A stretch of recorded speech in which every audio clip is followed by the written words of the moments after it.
So we're continuing now the discourse on the third foundation of mindfulness, mindfulness of moods or states of mind, this citta. And last time we talked about the three poisons of lust, hatred, and ignorance and how they impact our lives.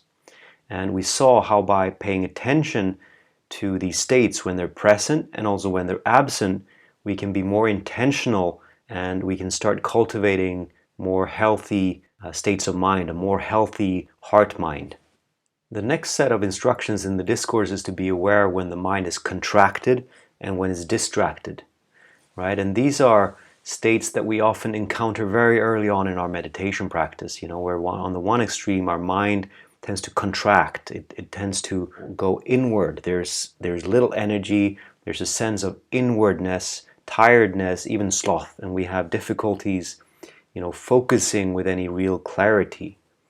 Or on the other extreme, we find our minds distracted. This is the monkey mind, jumping from one thought stream to another, grabbing after ideas, a sense of going outward, restlessly searching, and we're having difficulties staying with our presence, staying with our meditation object, concentrating on the breath, for example. So we need to really find the balance between contraction and distraction. And not too hard and not too loose. This is the doctrine of the middle way. And there are specific practices designed to actually help us find this balance of mind. And this is also what we'll be looking into in the next set of frames as well.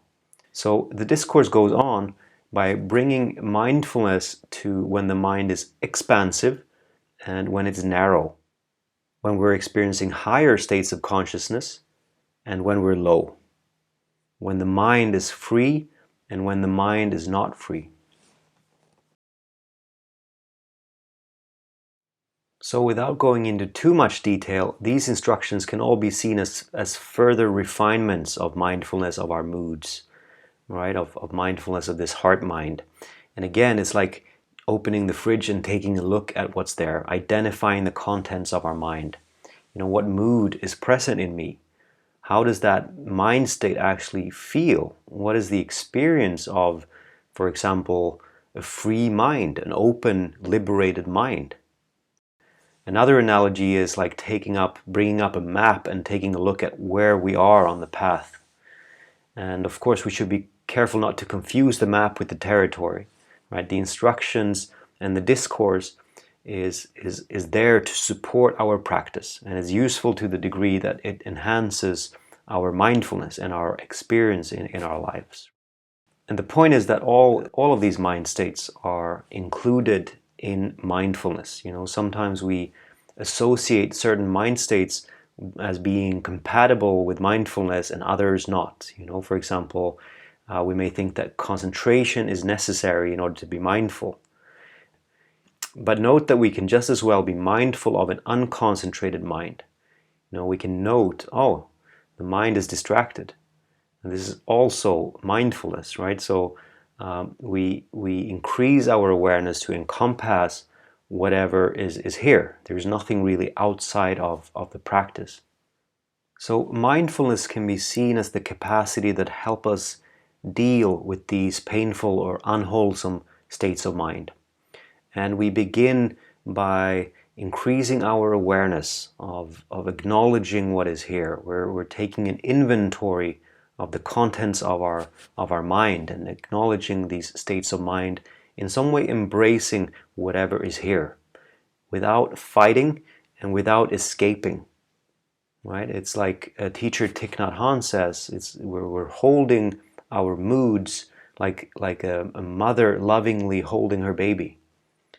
And so we bring this energy of mindfulness, of care, to our difficult mind states. And in this way, we can hold them without creating additional suffering. We care for them. We can see our pain, this first arrow, without creating additional suffering for ourselves.